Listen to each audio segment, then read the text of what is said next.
जनपद जालौन के जालौन नगर क्षेत्र में स्थित बस स्टैंड पर शक्ति सम्मान का एक कार्यक्रम आयोजित किया गया था।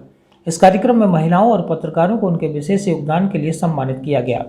कार्यक्रम में विशेष तौर पर उन महिलाओं को सम्मानित किया गया है जिन्होंने अपने कार्यों से दूसरी महिलाओं को आत्मनिर्भर बनाने और सामाजिक तथा आर्थिक रूप से सुदृढ़ बनाने में अपनी महत्वपूर्ण भूमिका निभाई है। लेकिन आज के इस कार्यक्रम में छात्राओं ने महिलाओं पर आधारित जो नाट्य मंचन किया उसे देखकर वहां लोग मौजूद रो तक पड़े। आप भी देखिए इस कार्यक्रम के कुछ खास अंश। सब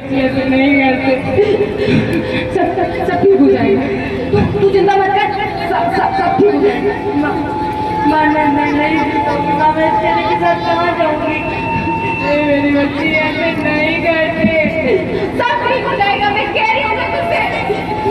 पता नहीं माँ, पर इस चेहरे के साथ तो मैं नहीं जी पाऊंगी। मेरा विश्वास करो, मैंने कुछ नहीं किया माँ।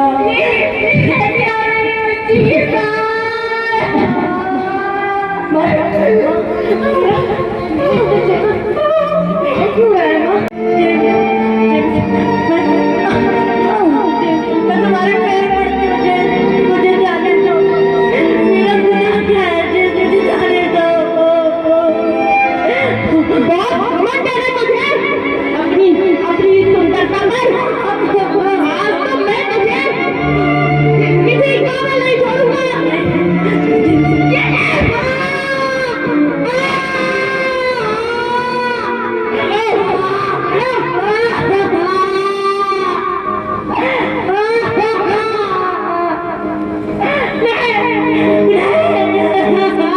चेहरा मिटा के और हटा के चंदी होना चाहिए।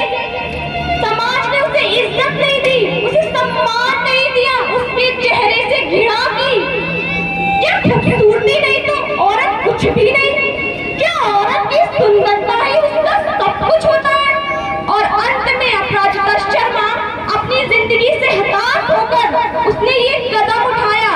और हाँ, याद रखिए, आज जो अपराजिता शर्मा ने किया है ना, उसका जिम्मेदार ये समाज है, इस समाज की घटिया सोच है।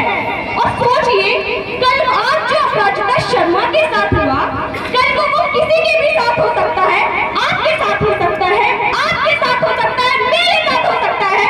बताइए, तब भी आप उसे ऐसे जलील करेंगे?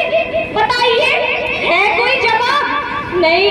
तो कभी भी किसी लड़की की योग्यता को उसकी सुंदरता से मत मापिएगा।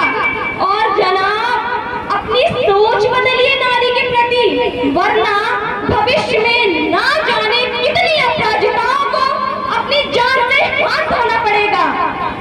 आज विश्व महिला दिवस पर आपके विद्यालय के बच्चों ने अंतरात्मा को झकझोर देने वाली प्रस्तुति की।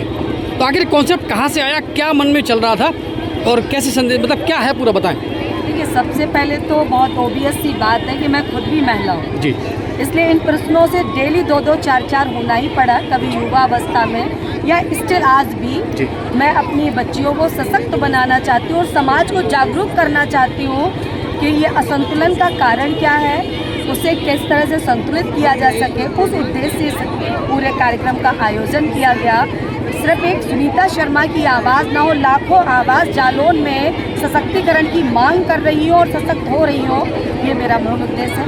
विजय जी, आज विश्व महिला दिवस पर ये कार्यक्रम आयोजित किया गया है, तो ऐसे में कहीं ना कहीं बच्चों ने जो प्रस्तुति दी है वो अंतरात्मा को झकझोर देने वाली थी। तो इसमें ऐसे में आपका क्या संदेश है? क्या बताऊँ, मुझे तो आज ऐसा लग रहा है कि मेरे शब्द एकदम, मैं निशब्द हो गई हूँ। और जैसे भावुकता इतनी ज़्यादा हो गई है कि मेरे पास वास्तव में मैं ये नहीं समझ पा रही हूँ कि महिला सशक्तिकरण पर इतना सुंदर आयोजन और बेटियों द्वारा इतना भावुक जो प्रस्तुतिकरण था, मतलब सारी बहनें यहाँ, हर बहन की आंख में आंसू हैं। और सोच एक समाज को सीख देने की बात बेटियों द्वारा दी गई है कि ये सही बात है कि 9 देवी 9 शक्ति के रूप में बेटियों को पूजा जाता है। लेकिन आज कहीं ना कहीं समाज में, मैं क्या कहूँ कि पुरुषों की विकृति है कि हमारे संस्कारों की कोई कमी हो रही है कि शाम ढलने के बाद अभी भी हम अपनी बेटियों को सुरक्षित तरीके से बाहर नहीं भेज पाते हैं। और इस तरीके की घटनाएं समाज के लिए बहुत ही कलंक है। और ये अगर आज यहाँ जो भी लोग हैं, हमारी माताएं बहनों के साथ साथ हमारे भाई लोग हैं, अगर 1% भी उनके मन में ये सोच हो कि एक बेटी के ऊपर कितना दर्द होता है, और ये एसिड या बलात्कार जैसी घटनाएं अगर हमारे जो युवा वर्ग हैं वो चाहें तो इसको सुधार कर सकते हैं। हर बहन को हर बेटी को अपनी बहन और माँ के रूप में देखकर अपनी संस्कृति का निर्वहन करें, यही मेरा संदेश है। मैं तो चाहती हूँ कि इन बेटियों का भविष्य बहुत उज्जवल हो, इस विद्यालय परिवार का भविष्य बहुत उज्जवल हो। धन्यवाद। डॉक्टर साहब, आज विश्व महिला दिवस पर बच्चों ने मन को झकझोर देने वाली प्रस्तुति दी, तो ऐसे में आपका विश्व महिला दिवस पर संदेश क्या है? आज महिला दिवस पर जो आनंदीबाई हर्षे विद्यालय की तरफ से प्रस्तुति की गई वाकई बड़ी ही भावुक, और इसके लिए तो मैं यही कहूँगी कि ये विडंबना है हमारे समाज की कि जिस देश का नाम है भारत और भारत को माता के रूप में पूजा जाता है, उस देश में इस तरह की घटनाएं हो रही हैं। और इसमें सशक्तिकरण का सही मायने तो उस दिन होगा जिस दिन हमारे समाज के जो विकृत मानसिकता के लोग हैं, महिला के द्वारा कहे गए ना को समझेंगे कि ना का मतलब क्या होता है, पहली बात। दूसरी बात, स्त्री का सम्मान जो हमारे संस्कृति है, हमारी पुरातन सभ्यता से चला आ रहा है, वो स्त्री का सम्मान पता नहीं किन कारणों से हमारे संस्कारों में कमी आ गई है, या समाज की सोच बदल गई है, या दिशाएं बदल गई हैं, क्या हुआ है जो कि परिवर्तित हो गई है।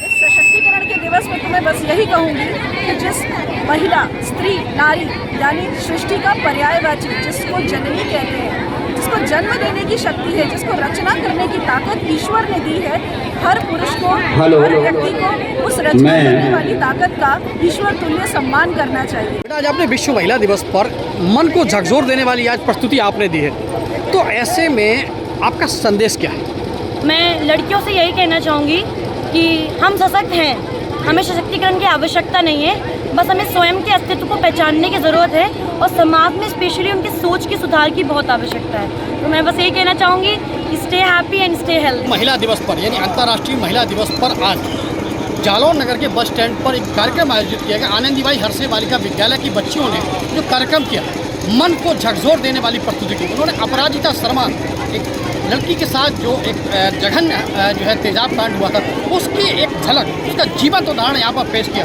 तो कहीं ना कहीं महिलाओं के प्रति लोगों का नज़रिया बदलने की ज़रूरत है, इसका भी एक संदेश दिया। साथ ही यहाँ पर कुछ महिलाओं को पुरस्कृत भी किया गया, सम्मानित किया गया, क्योंकि उन्होंने स्टार्टअप किया है। उन्होंने उन महिलाओं को जो है आत्मनिर्भर बनाने के लिए काम किया, उन महिलाओं को समाज में आर्थिक और सामाजिक रूप से सुदृढ़ करने के लिए जो संदेश दिया था, उसके लिए आज महिलाओं को सम्मानित किया गया। तो निश्चित तौर पर कहीं ना कहीं आनंदीबाई हर्षे बाल विद्या मंदिर की ओर से किया गया कार्यक्रम में विश्व महिला दिवस पर ये जो संदेश दिया गया है, ये बहुत दूर तक समाज तक अपनी एक संदेश छोड़ने वाला है।